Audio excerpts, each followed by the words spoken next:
আমাদের তো আর এরকমের নিজেদের প্রাইভেট কার নাই, তাতে কি হয়েছে, শখ তো যে কোনো কিছুতেই পূরণ করা যায়। আসসালামু আলাইকুম, হ্যালো এভরিওয়ান, কেমন আছেন সবাই? রিকশায় করেই আজকের ঘুরতে বের হয়ে গেলাম।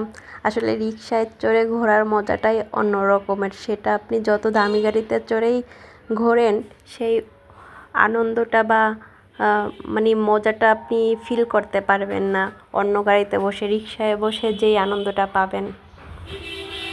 তো আজকের একটু ঘোরার উদ্দেশ্যে বের হয়ে পড়লাম। আসলে ঘুরতে ফিরতে খুবই ভালো লাগে। আজকে আপনাদেরকে নিয়ে যাব রমনা পার্কে। রমনা পার্কের উদ্দেশ্যে একটু বের হলাম। যাই হোক, আমরা এসে পড়ছি রমনা পার্কে। তো এখানের ভিউ মাশাআল্লাহ এত সুন্দর। এর আগেও অনেকবার আসছি। আসলে সব আপনার যে জায়গাটা দেখতে সুন্দর বা আপনি যেই জায়গাটায় যেয়ে কমফোর্ট ফিল করেন, ওই জায়গাটাই কিন্তু আপনার বারবার যেতে ইচ্ছা করে, সেইটা যত দূরে হোক বা কাছে হোক। আমরা এর আগে অনেকবার আসছি, তারপরেও এই জায়গাটা ভোলার মতো না। আসলে সবুজ গাছপালা, পাখি ডাক, কাঠবিড়ালি, এইগুলা আসলে মনোমুগ্ধকর। আমার জামাইয়ের মাথায় আবার ঘূর্ণিঝড় গেছে, রিকশায় আসছি তো এই জন্য। তো এখানের পরিবেশটাই অন্য রকমের। সুন্দর পরিবেশে আসলে মনটাও সুন্দর হয়ে যায়। আসলে একলারা ঘুরতে আসছি তো ভালো লাগে না অনেকটা।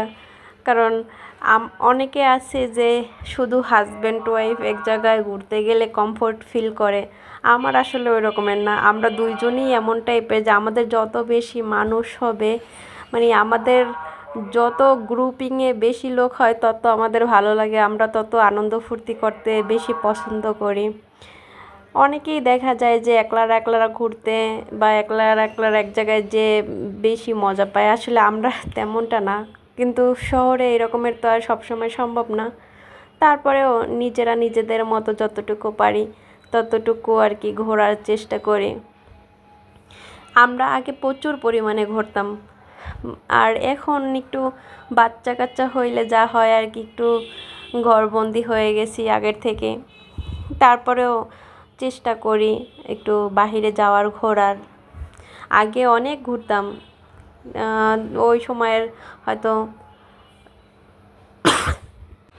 সময়ের হয়তো ভিডিও ক্লিপগুলো আমার কাছে এখন নেই, আছে অনেকগুলো কম্পিউটারে। তারপরেও আর কি যেই সময়ের তো ওই সময়ে ভালো লাগে।